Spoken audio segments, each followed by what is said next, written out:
안녕하세요. 예, 3강입니다. 3강. 그리고 4강. 이 식으로 해서, 무려 특강 동영상 촬영, 마무리하는 걸로 하고요. 이제 여름에 접어들어서 공부할 때가 좀 버겁잖아요. 지금 바짝 해놓으시면 가을 선선할 때 여유가 생길 거예요. 그러니까, 어떤 정신무장을 좀 단단히 하시고, 올해 1차 꼭 합격한다! 이런 생각을 가지고 학습에 임해줬으면 감사하겠습니다. 자, 진행하도록 하겠습니다. 진행하고요. 오늘의 강의 3강은 공공계약관리예요. 계약관리. 그래서 우리가 1강에서 뭘 배웠죠? 공공조달과 이 관련된 법 제도에 대한 이해 이렇게 배웠고요. 2강에서는 그 수요기관 또는 발주기관에서 어떻게 수요를 그 정보를 수집하고 계획을 세울 건지 그런 것들을 이제 공부했고요. 그 다음에 조달업체하고 공공업체 입장에서는 어떻게 공급계획을 수립하고 그걸 실행할 건지, 그죠? 그 다음에 그거에 대한 어떤 전체적인 어떤 그 입찰, 이런 걸 어떻게 실행할 건지에 대한 거기에 필요한 부분들을 세세하게 배웠어요. 모두에 말씀드린 대로 실제적으로 교재 이거 4강을 667페이지인가요를 어떻게 다 완벽하게 소화하겠어요. 이 무려 4개의 어떤 그 강의는 실질적으로 뭐 초학자도 계시고 어느 정도 경험이 계신 분도 계시고 아니면 노련한 분도 계시지만 실제적으로 공부한다는 거는 처음이라 생각하고 마음을 비우시고 전체 한번 그 내용들을 스크린한다 이런 차원에서 임해줬으면 좋겠습니다. 자, 그리고 오늘 3강, 4강은 3강 공공계약의 관리, 계약의 관리, 이 물용공이라고 했죠? 물품용역공사. 이 개별적인 계약 형태별로 계약 관리를 어떻게 할 건지. 그것이 3강이고요. 출제 그 과목에서는 3과목이 되겠죠. 그러니까 1강, 2강, 3강은 결국은 강은 다 권으로 바뀌면 1권, 2권, 3권 또는 1과목, 2과목, 3과목. 거기에 몇 문제 나온다? 이론이 80문제. 80문제 나와요. 제가 알기로는 2, 3, 3으로 배열한 걸로 알고 있어요. 1과목이 20문제, 2과목이 30문제, 3과목이 30문제. 그러니까 30문제 다 하고 해서 80문제를 2시간 동안에 풀죠. 그리고 100점 만점이면 한 개 1.25점이에요. 그리고 80점, 그러니까 60점 넘으면 다 합격이니까 6, 8이 48. 80만 원, 80 빼기 48. 몇 개요? 32개는 버린다. 모르는 건 버린다. 쉽게. 1차는 쉽게 통과하자. 2차가 문제니까 2차를 철저하게 공부한다. 제가 실기 강사니까 실기를 강조하는 그런 모양새가 됐네요. 이해하시고 4강은 그야말로 전범위에 대한 그런 어떤 그 실기 쓰는 거, 머리에 담았다가 쓰는 거. 4강이에요. 그래서 이 3강과 4강을 하기 전에 여러분한테 보너스로 이 재교재가 2025년 그 법령 기준으로 작성된 부분이 있어서 새로운 어떤 그 법령이 좀 추가 안 되는 부분들이 있어요. 그래서 그런 부분들을 다 싸그리 정리해가지고 아마 방문각 홈페이지에 올라가 있을 거예요. 그리고 또 하나 그 법 체계 또는 법령 관련 법이 한 7, 8개 되잖아요.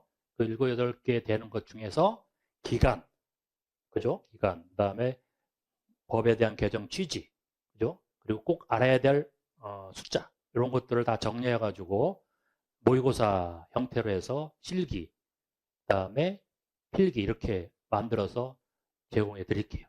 그러면 거기서 최소한도 한 10문제는 맞지 않을까? 뭐 필기 10문제면 몇 점입니까? 10문제면 12점. 그 12점 굉장히 크죠. 그다음 실기에도 한두 문제는 꼭 나올 것 같아요. 굉장히 크니까 꼭 그걸 프린트해서 교재 옆에 놓고선 보십시오. 그리고 법제도 전체된 걸 내가 압축 파일로 올려드렸죠. 그리고 1차로 핵심에 대한 어떤 그 최신 법령은 또 올려드렸으니까 그걸 차곡차곡 모았다가 공부하시고 법령에 대한 것들은 제가 그때 말씀드린 대로 법, 시행령, 시행규칙 이렇게 두껍게 이렇게 해가지고 딱 하면 법 공부하는구나, 법률 관련된 공부를 하는구나, 이런 자격증에 대해서 내가 공부하는구나 라고 이제 자긍심은 아니더라도 좀 뿌듯할 거예요. 자, 본론으로 들어갈게요. 1교시에는 1강의 핵심, 우리가 2강 공부했죠. 그거 3강 오리엔테이션 했고, 그 다음에 1교시에는 계약 체결 이행, 변경 종료, 2교시에는 마스 굉장히 중요합니다. 마스하고 소프트 계약. 그렇죠. 이 내용들에서 좀 빠진 부분들은 교재로 이제 대체할게요. 여러분들이 공부한다고 생각하고, 3교시는 공사계약, 그죠? 그 다음에 하도급, 혁신제품, 그다음에 부정당경제 이런 쪽으로 해서 마무리하고 강의를 끝내도록 할게요. 3강. 우리가 두 번째 강의 때 뭘 배웠죠? 예정 가격 5종 5가지 어떤 우선순위가 있었다. 요거는 물품에 대한 거라고 그랬어요. 물품, 거원감 유견이라고 외웠죠. 그 다음에 공사 쪽에는 달라요. 거래 신뢰 가격이 최우선한다. 이거 일단 머릿속에 두세요. 거래, 시장에서 실제적으로 물품이 거래되고 있는 그런 가격들이 넘버원이다. 최우선으로. 그걸 거래 신뢰 가격이라고 그래요. 거래 신뢰 가격. 두 번째, 원가. 그죠? 여기는 그냥 쓸게요. 원가. 그 다음에 감정평가. 그 다음에 유사가격. 시장에서 유사가격. 마지막으로 뭐라고 그랬어요? 견적가. 그죠? 이렇게 외웠죠? 검유, 감유견. 그래서 입에 막 저는 이렇게 좀 익숙해져요. 이제 여러분들 마찬가지로 쓸 때 이게 중얼중얼 해보세요. 그러면 입에 탁 이렇게 탁 달라붙어서 어디 갈 때도 그것만 생각하는 거예요. 네. 그래서 검유, 감유견이 예정 가격에 대한 5개 결정 우선순위다. 이렇게 가는 거예요. 이렇게 순서대로 시리얼로 착착착착. 다음에 거래 복수 예기 가격은 15개 중에서 법칙가 2개 있죠. 2개가 있으면 2개 해서 4개가 나오면 그 산술 평균한다. 복수 예비 가격 산정 방법 공부했고요. 두 번째, 수요 정보 평가 기준 있잖아요. 수요 정보가 많어. 그걸 어떻게 한다고 그랬어요? 그냥 속된 말로 이제 다 하는 게 아니라 정적완 간격으로 한다. 그랬죠?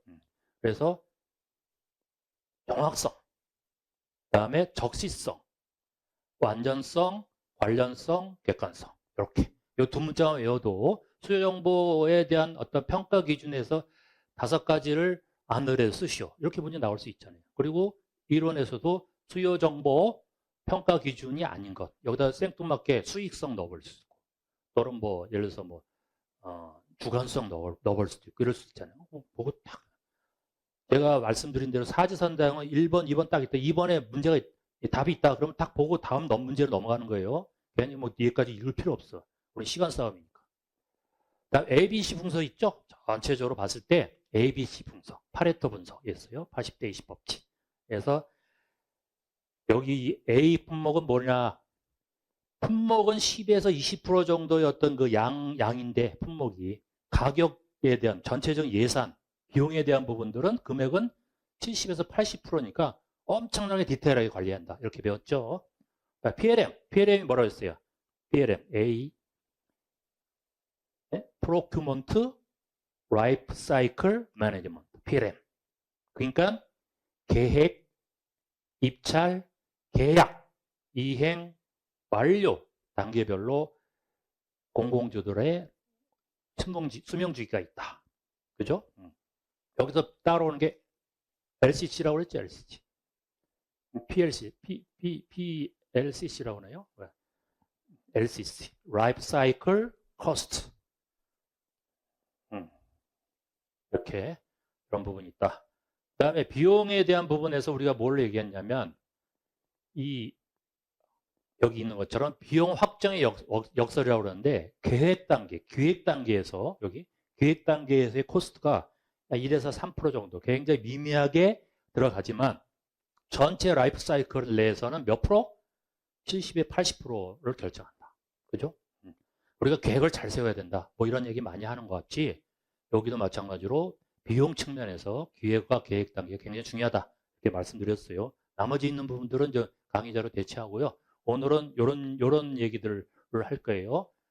계약 체결에 대한 절차, 보증금 납부, 이행 보증금 여러 개 있어요. 보증금에 대한 부분들, 금액을 어떻게 할 건지 그 부분들, 그다음 설계 변경, 그다음에 이 설계 변경은 물가 변동과 연계되어 있어요. 물가가 올라가고 설계가 변경되고 기타 요건이 있거든요. 그런 거에 의해서 뭐가 된다? 계약 변경이 된다. 그다음에 마스, 다수 공급자 계약. LED 조명기구라든가 아니면 기본적으로 동종업체들이 여러 개 있는데 그 업체들이 이제 그 단가 먼저 조달청하고 딜을 해서 협상해서 단가를 결정하고 2단계는 뭐예요?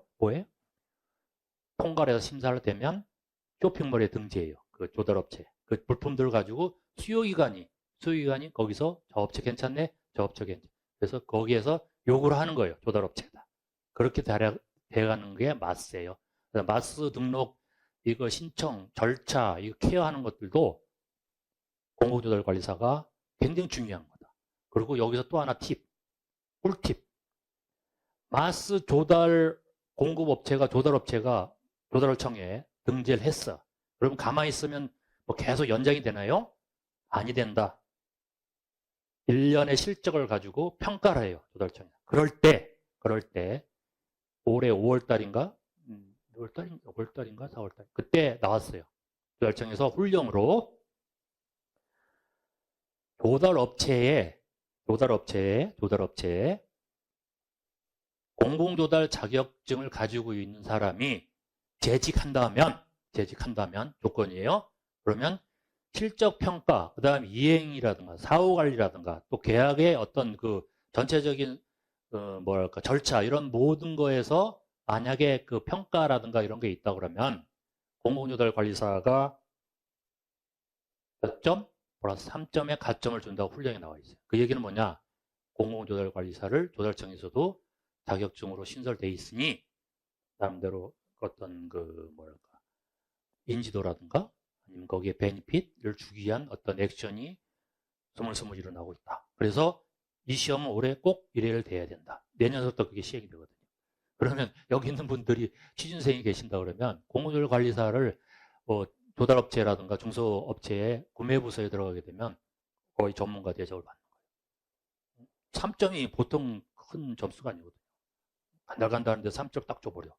왜냐하면 그가 내부에서 그런 것들을 우리가 법률적인 지식, 그다음에 또는 뭐 기술적인 어떤 이런 걸 다 알고 모든 공공조달의 모든 프로세스를 다 꿰차고 있는 거라고 인정한 자격증이 공공조달관리사니 뭐 전문가 대접을 받아 마땅하죠. 그죠?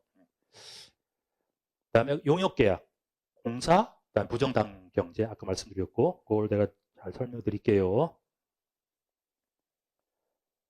자, 우리가 계약 체결 절차하고 보증금 납부에 대한 것이 출제기준 1-1에 나와 있어요. 계약 체결 절차하고 낙찰 통보. 계약 체결 절차는 어떻게 되냐면 낙찰됐어. 그러면 통보를 해야 될 거 아니에요, 조달업체. 그럼 그 통보를 그냥 하고 나서 그 다음에 액션이 뭐냐면 전자 시스템으로 전자 계약을 하는 거예요. 계약 작성. 그 다음에 그 계약을 정확히 이행하겠다고 담보하는 게 계약 보증금이에요. 그렇죠? 보증금은 몇 가지 형태가 있어요. 여기는 계약 보증금, 여기 선금 보증금, 나중에 이제 하자 보수 보증금. 요것도 굉장히 중요한 거니까 숫자라든가 이걸 뒤에 이제 제가 설명하니까 자료를 보면 돼요. 자, 다시 한번 봅시다. 계약 통보를 했어. 낙찰이 됐어. 뭐 제안서도 쓰고 금액도 좋아. 그래서 낙찰이 됐어. 그러면 계약을 해야 될 거 아니에요? 계약서 작성. 두 번째가 계약 이행 보증금. 계약을 성실히 이행할 거냐라는 개런티. 담보를 하기 위해서 보증금 내라. 이런 얘기예요. 교부가 서명날이래요. 전자 시스템에서. 우리가 나라장터에서 서명날이 하면 최종적으로 계약서를 교부하게 되죠. 교부서는 이제 그 시스템에 날라오니까 뭐 이렇게 교부했구나. 내용이 계약서가 이렇게 됐구나라고 하면 되고 그 다음에 효력이 발생하는 거예요. 무슨 얘기 아시죠? 근데 여기에 중요한 거는 저 보증금에 대한 부분들은 이제 단답형으로 나올 수 있고 서술형으로도 나올 수 있어요. 자, 세 가지가 있다 봤어요. 계약 이행 보증금, 계약을 제때 똑바로 이행하라라는 거를 담보를 하기 위해서 보증금을 주는 거예요. 그다음에 하자 보수. 이행을 했어. 납품을 했어. 공사가 하자가 났어. 그럼 이제 보수를 해야 되는 것들에 대한 보증. 성금을 줬어. 성금에 대한 보증금도 있어요. 계약하고 나서 성금을 신청하잖아요. 그러면 하면서 그것도 어떻게 보면 계약을 잘 마무리하라라는 어떤 의도가 깔려 있는 거죠. 그리고 성금은 실제적으로 그 도달업체 입장, 공급업체 입장에서는 빨리 성금을 받아야죠. 그래야 직원들 월급도 주고 또 나름대로 전체적으로 그러니까 어떤 모티베이션이 되잖아요. 동기부여가 되니까 빨리 줘야 된다. 계약 보증금 면제 대상이라는 게 있어요. 이런 부분들. 그래서 보면 여기 계약 이행 보증금은 첫째, 계약 체결 전이야. 체결한 이제 이행 보증금 딱 첨부해야 돼. 보통 보증보험 증권으로 딱 첨부하죠. 시설 그 공사 같은 경우는 건설공제 그 조합인가요? 공제조합에서 그 공제증권, 보험증권을 띄워서 이제 붙이는 거고. 준공 납품 후에도 하자가 났어. 납품이 했더니 뭐라 그럴까요? 성능이 안 좋아. 그럼 우리가 리페어라고 할까요? 워런티라고 그러잖아요. 뭐 에어컨이라든가 냉장고 같은 경우도 납품을 받았는데 이게 1년 워런티, 1년 무상 AS 뭐 이렇게 있잖아요. 그와 똑같이 거기에 관련된 것들에 대한 하자 보수 보증금도 넣어줘야 돼요. 성금 수령할 때 마찬가지고. 그래서 이 금액들은 이행 보증금은 계약 금액 한 10% 이상, 계약 금액의 하자 보증금 5 내지 5%. 공사 종류별로 좀 달라요. 이건 공사가 전문 공사인지 일반 공사인지 기타 공사인지에 따라서 요율이 다 다르니 그걸 좀 암기해야 될 필요성이 있겠죠. 근데 이 숫자들이 법 개정이 막 계속 이렇게 발생하니까 뭐 몇 프로 했다 몇 프로 했다 뭐 이렇게 그래서 뭐 낙찰 하한율에 대한 것들도 올해 플러스 2%다 상향됐어요. 그런 것들은 작년 거로 하면 안 되겠죠. 그래서 그것도 내가 수정해서 올려놨으니까 여러분들이 참고하시면 돼요. 그다음에 성금액의 한 선수보증금은 100% 이상 성금액. 그래서 여기 보는 것처럼 저 보증금은 보증서로 대체할 수 있고 여기도 보험 대체할 수 있고 보험 보증 다 대체가 가능해요. 그렇게 말씀드렸고 나머지 면제 대상은 법령으로 정한 거에 의해서 진행한다. 자 그러면 우리 공공조달 3대 보증금을 한눈에 한번 딱 보자고. 입찰 보증금, 계약 보증금, 뭐 하자 보증금, 뭐 선수 보증금도 있는데 입찰 보증금은 뭐냐면 요 입찰 보증금을 얘기 안 했네. 입찰할 때 보증 너를 넣어야 돼요. 그러니까 엄밀하게 따르면 4개가 있겠죠. 입찰 보증금, 계약 보증금, 성금 보증금, 하자 보수 보증금. 그렇죠? 자, 입찰 보증금은 근거법은 다 말씀드릴게요. 이렇게 하고 처음에 입찰 단계에서 나라장태 이제 전자 입찰할 때 그 단계에서 입찰 보증이 들어간 거지. 계약 체결을 담보하는 거예요. 계약 체결. 계약 이제 체결하는 걸 담보하는 거. 입찰 금액의 5%. 보통 그 보증금을 뭐 보증서를 대체한다라고 공고문에 나와 있어요. 근데 입찰 금액, 뭐 예를 들어서 막 1억 썼다 그러면 5%면 얼마입니까? 1억이 뭐 5%면 얼마야? 5천만 원? 5%니까 500만 원 정도 되겠네요. 그러니까 위기시라는 게 2.5% 이상. 위기시라는 게 천재지변이라든가 변동이 생겼을 때는 2.5% 이상 이렇게 이제 하는 거고 만약에 이행을 안 했어. 말한 것처럼 계약 체결이 안 됐어. 그럼 저 입찰 보증금 귀책사유라는데 귀책사유가 발주기관이 아닌 조달업체라든가 공급업체 우리 얘기하면 기업들이 있다 그러면 국고가 다 국고로 귀속이 돼. 그거 가지고 이제 세원으로 쓸 수 있겠죠. 자, 그것이 입찰 보증이고 계약 보증금은 시행령 국계법 시행령 50조 52조에 있는 내용이고 이것도 계약 체결 시야. 여기 보면 이전에는 계약 체결이 여기 있다 그러면 체결 담보하게 쓰는 게 여기 이전에 여기가 체결이요. 입찰 보증금이고 체결 후, 체결 시 계약 이행을 담보하는 거야. 계약 내용대로 이행할 거냐라는 걸 담보할 때 하는 거. 여기는 계약 금액. 여기 입찰 금액이죠. 여기는 투찰 금액, 입찰 얼마 했을 때. 예를 들어서 뭐 예전 가격에 우리가 이제 예전 가격에서 투찰하는 금액이 나오잖아요. 한율이 있어. 그 위에서 진행이 되는 거니까. 그 금액에 여기는 5% 이상 보증금을 딱 보험증권으로 보증으로 대체하지만 여기는 계약 금액, 계약을 이제 했을 때 그 이제 최종적으로 계약서에 쓴 금액의 10%.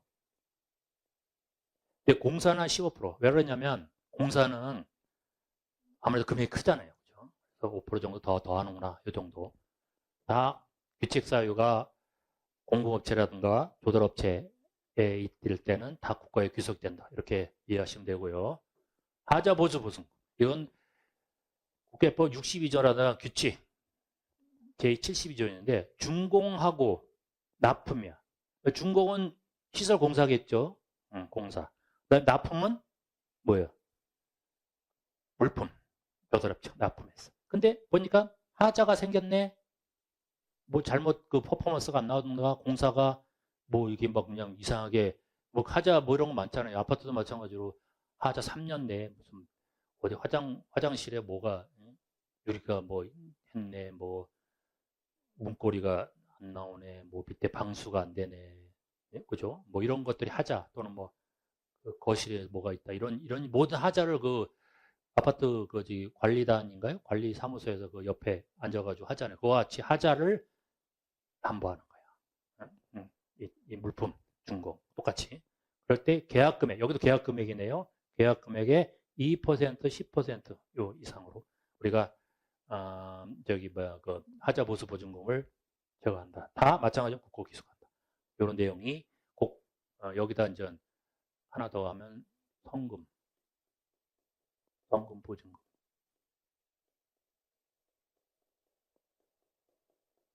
네 4대라고 했죠. 이해되셨죠? 정리가 딱 됐어요. 자, 넘어갑니다. 그 다음에 계약 이행, 변경, 종결에 대한 부분인데 우리 지체상금이 굉장히 중요할 수 있어요. 지체상금은 계속 얘기한 것처럼 어떻게 돼요? 이행 지체가 생긴 거야. 그러면 일별로 그 계약 형태별로 요율이 달라요. 여기는 용역 기타. 이건 이제 납기 지연 시에 페널티라는 얘기는 결국 심리적으로 압박을 주는 거야. 그죠? 압박을 주는 거야. 그래서 그걸 가지고 이제 계약을 성실하게 더 나름대로 이행하라는 어떤 측면이 강하죠. 그래서 용역 기타 여기서 보면 제일 적은 게 어딜까요? 0.5, 1000번에 0.5 하루에 이 정도. 계약금의 지연일수 지체상금, 요 지체상금률 요거예요. 그러면 공사는 왜 적을까라고 생각하면 금액이 크니까 0.5 정도 하자. 그죠? 그리고 0.5를 용역 같은 게 기타 이런 쪽은 사람이 많이 그걸 일을 하잖아요. 용역은 사람. 근데 사람이 일을 안 하고 지체를 했다라는 얘기는 뭐냐면 그만큼 네가 네 업무, 네 과업에 대해 충실히 수행을 못했다라는 측면이 있기 때문에 과중하게 한 1.25 정도. 그 중간에 있는 게 뭐다? 물품과 제조, 구매다. 그래서 이렇게 보시면 돼요. 제일 큰 거, 사람이 많이 일하니까 저희한테는 해태라고 할까요? 게을러가지고 계약을 마무리 못한 거니까 너 과중해. 너 못했어. 1.25. 여기서 마이너스 0.5 해준다. 그럼 얼마예요? 0.75. 0.75가 물품 제조고 공사는 한 0.2 정도 하나요? 어떻게? 0.25 정도 하네요. 0.2. 맞죠? 0.2. 그러니까 반반씩 나눠서 이렇게 떨어뜨려서 한다. 근데 공사는 금액이 크니까 저거 0.5 몇백억 정도 공사하면 하루에 1000분의 0.5라도 며칠 지나고는 수억 대 돼요. 그렇죠? 크니까. 그렇죠? 그래서 그거를 요거 표로 해서 외우시면 되고. 자, 두 번째 설계 변경이야. 설계 변경. 자, 우리가 계약에 대한 변경이 계약 끝나고 나서 이 변경에 대한 부분들은 굉장히 많이 바뀔 수 있어요. 그 중에 하나가 여기다 쓸까요? 물가 변동. 그다음에 설계 변경, 기타 이렇게 되거든요. 그래서 물설기로 외우세요. 물설기. 아, 계약 변경은 뭐가 있냐? 라고 문제 나올 수 있잖아요. 서술식. 계약 변경에 대한 어떤 요인과 거기에 관련돼서 요건 또는 내용에 대해서 서술하시오. 단답식으로 나올 수 있잖아요. 서술하시오. 그러니까 서술형이네. 그러면 물설기다. 물설기다. 그죠? 물설기다. 물설기다. 그리고 이 설계 변경에 대한 5대 사유 같은 경우는 좀 디테일한데 설계 변경은 발주처. 수요 기간이 딱 보니까 공사량이 증가되고 또 실제 현장에 가서 보니까 계약할 때 어떤 그 입찰 공고문에서 그 내용들하고 현장의 내용들 너무 많이 차이나. 그럼 어떻게 해요? 변경을 시켜줘야 되잖아. 그러니까 이 설계 변경은 발주기관, 수요기관이 주체가 돼서 변경을 요청하는 거예요. 개념이 좀 달라요. 근데 물가 변동은 뭐예요? 물가 변동은. 네? 외부의 요인에 의해서 인플레이션이 되든가 자재재, 원자재가 급등한다가 이렇게 되면은 실제적으로 물품이라는 걸 구매해서 그 원자재를 구매해서 납품하려고 하니까 수지타산이 도저히 안 나와. 그런데 그 요건이 있어요. 3개월, 90일, 3%.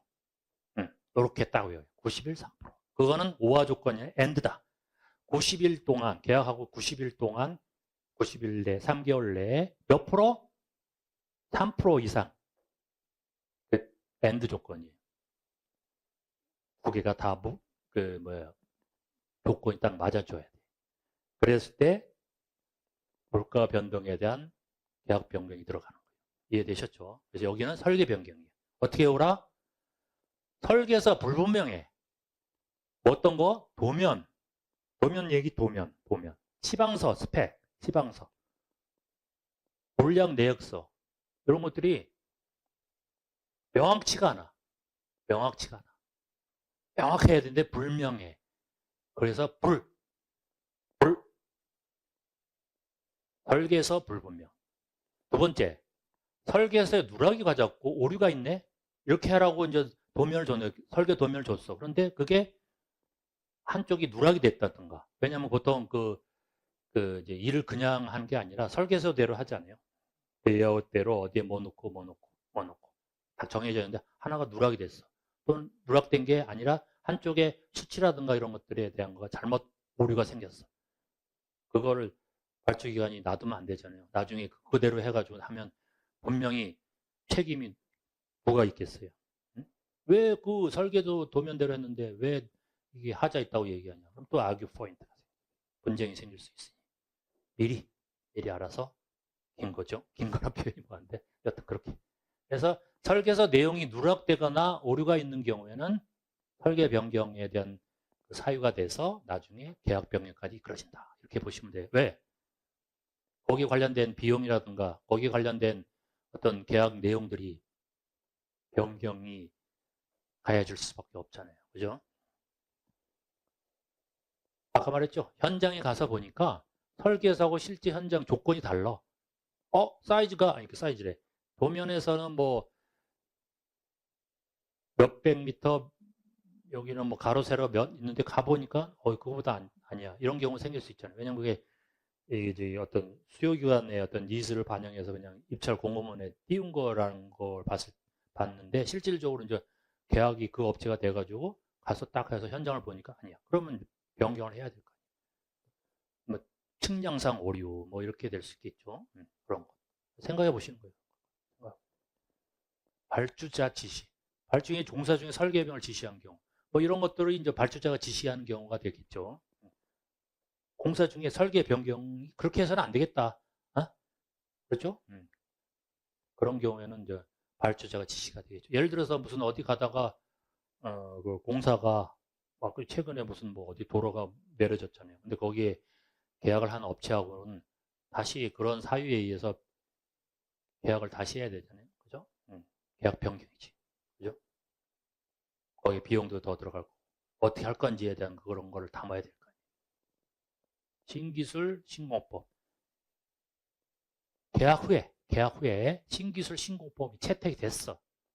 그럼 거기 관련된 프로세스에 대한 거 공정별 어떻게 한다고 이제 그 과업 수행 계획서가 거기에 이제 냈는데 신기술이 딱 나와가지고 거기에 뭐랄까 에피션시가 아주 좋아졌어요. 그럼 이 공법을 채택해야 되는가? 이 기술 채택해야 될 거 아니에요. 그죠?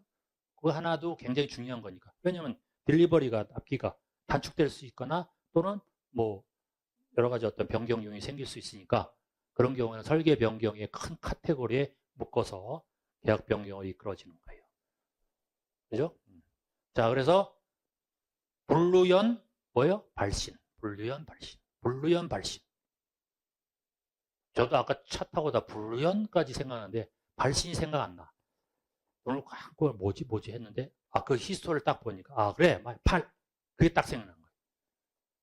그런 식으로 지하철 가서 전철 타다가 눈을 감고 생각해 보니까 저 강사가 설계 변경에 대한 어떤 그 6가지인가 5가지 요인을 했는데 뭐라고 하더라? 불루연 뒤가 생각난다. 근데 이 상황을 보니까 뭐 기책사유가 발주서 그때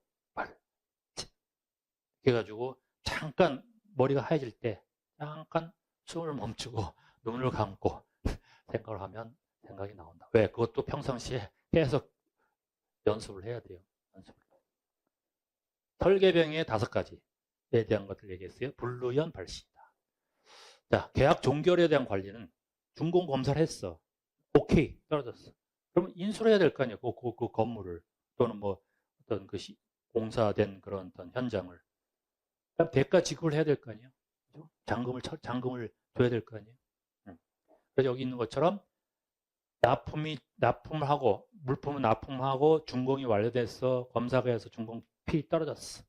그러면 검수를 하고 준공 검사를 해야 될 거 아니에요. 그죠? 발주기간이라는 거예요. 검수. 물품은 검수하는 거예요. 제대로 양대로 들어왔는지 품질이 제대로 형성됐는지 외관은 제대로 됐는지 원하는 그 입찰 그 계약서에 의거해서 그대로 됐는지 검수, 준공, 검사 뭐 여기서 뭐 외부 업체한테 준공 검사를 시킬 수 있겠죠. 이의가 없어. 인수해야지 뭐 인계하든가.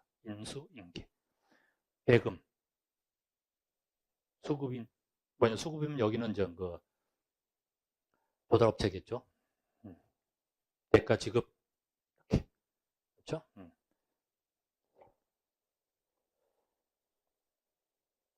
자, 계약 금액 조정의 3가지 유형을 정리해 봅시다. 아까 뭐랬죠? 물가 변동 설기 이렇게 됐죠? 물설기 외웠어요. 물가 변동 아까 시행령 제64조에 계약이 시간 후에 물가 등락이 된 거야. 아까 얘기했죠? 90일 등락률 3%. 요거는 5화가 아니다. 요거는 뭐다? 밴드다. 꼭 90일 플러스 등락률 3%. 요 시험에 나오겠죠? 요걸 뭐 80일, 요거는 5% 이렇게 숫자를 조정해가지고 문제 나니까 4개 사지선당에서 93 그리고 이게 91 또는 이렇게 나오는 거 X 이렇게. 그래서 요거 설계병은 지금 말씀드렸고 뭐냐면 공사량이 증가한다든가 뭐 여러 가지 요인이 있겠죠. 아까 말한 것처럼 저도 까먹네. 불루연 발신. 네, 죄송합니다. 기타 계약 내용 변경. 이거는 공사기간이라든가 운반기간, 운반거리 등이 밝힐 때 실비명령, 실비. 이거 중요해요. 실비. 이거 좀 굉장히 기간이 운반거리라는 게 물류 뭐 이런 거리 있죠. 운반거리 뭐 이런 것들이 좀 변경됐을 때는 거기에 해당되는 거를 실비 위주로 우리가 처리한다. 이렇게. 자, 지금 핵심 등급자 1교시의 핵심에 대한 것들을 이제 공부한 거예요. 나머지 있는 부분들은 교재로 참고하라고 말씀드렸어요. 제가 다 해줄 수는 있어. 근데 이제 이게 시간 관계상 시간의 제약이 있잖아요. 그죠? 이제 그런 건 좀 양해해 주시고 제가 아까 말씀드린 대로 자료들은 다 올려드렸으니까 제일 중요한 자료들 그런 거 올려드렸어요. 그다음에 이 전체 법에 대한 모든 거에 대한 거를 모의고사로 이론은 한 몇 문제? 30문제인가? 실기 한 5문제인가를 이렇게 올려드렸어요. 그거만 봐도 기본적으로 올해 시험에서는 한 10점 가까이겠죠? 그 필기 기준 10개는 맞을 수 있지 않나.